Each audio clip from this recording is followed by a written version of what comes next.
안녕하세요. 보행자 권리찾기 프로젝트 횡단보도에서 죽고 싶지 않아입니다. 제가 지금 나와 있는 곳은 첫 콘텐츠를 촬영했던 해운대구 반여동의 한 횡단보도입니다. 처음 시작했던 곳으로 저희가 다시 돌아온 이유는 이제까지의 작업들을 한번 정리해보기 위해서입니다. 저희는 지난 6개월 동안 보행자 시점에서 부산의 도로를 관찰하고 콘텐츠를 만들어 왔습니다. 노인이 많은 인구 소멸 지역, 어린이 사고 다발지, 공사로 인해 보행 환경이 무너진 곳들을 찾아갔고 전문가들을 만나 보행자 권리에 대한 자문을 구했습니다. 그러나 저희가 무엇보다 중점적으로 다뤄온 주제는 신호등 없는 횡단보도의 위험한 보행 환경에 관한 것이었습니다. 그러나 콘텐츠를 만들어가는 과정에서 이 문제가 단순히 운전자들의 시민의식 부족 때문에 일어나는 건 아니라는 사실을 알게 됐습니다. 보행자 보호 의무 위반이 극심하게 많이 일어나는 장소는 대부분 그럴 수밖에 없는 구조를 갖고 있었습니다. 오늘은 그 중에서도 도로 폭이 좁고 교통이 아주 많은 신호기 없는 교차로 문제를 다시 한번 살펴보겠습니다. 저희가 첫 촬영을 했던 세월교 앞 신호기 없는 교차로는 반여 사동과 주변 권역을 이어주는 교통의 요충지입니다. 그러나 그 많은 교통량을 감당하기엔 도로 폭이 너무 좁고 보행자의 통행량도 많습니다. 출퇴근 시간엔 교통 밀도가 지나치게 높아 늘 전쟁터를 방불하는 상황이 벌어집니다. 저희는 지난 8월 이곳의 문제점을 처음 보도하였습니다. 그러나 3개월이 지난 지금까지 변한 건 아무것도 없습니다.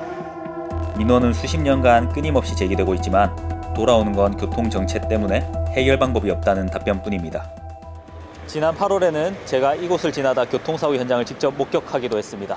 차량 정체가 해소된 저녁 시간 빠른 속도로 교차로를 통과해 좌회전하던 운전자가 미처 보행자를 보지 못해 사고가 난 것입니다. 이 영상은 사고 당일 제가 직접 촬영한 영상입니다. 제가 도착했을 때 사고 피해자는 큰 충격을 받은 듯 횡단보도 가장자리에 누워 온몸을 떨고 있었습니다. 인근 주민 및 상인들도 사건 현장 근처에 모여 그 상황을 지켜보고 사고 정보를 공유했습니다. 주민들이 목격한 사고는 언제든 자신에게도 일어날 수 있는 일이었기 때문입니다. 이곳 주민들은 수십 년 동안 이런 환경에서 지내왔습니다. 수십 년 동안 도로교통법은 끝없이 개정되었고 도시에는 수많은 길이 새로 났습니다. 그런데 왜 새로운 도로교통법과 새로운 도시계획은 이 지역 보행자들의 권리를 여전히 보장하지 못하고 있는 걸까요? 반여동 주민들은 얼마나 더 많은 시간을 기다려야 국가와 지방정부의 보호를 받게 될까요? 비슷한 도로 구조를 가진 금정구 공수물공원 앞 신호기 없는 교차로 역시 상황이 변하지 않았습니다. 저희가 촬영을 나왔던 지난 여름과 마찬가지로 여전히 보행자들에게 위험한 환경입니다.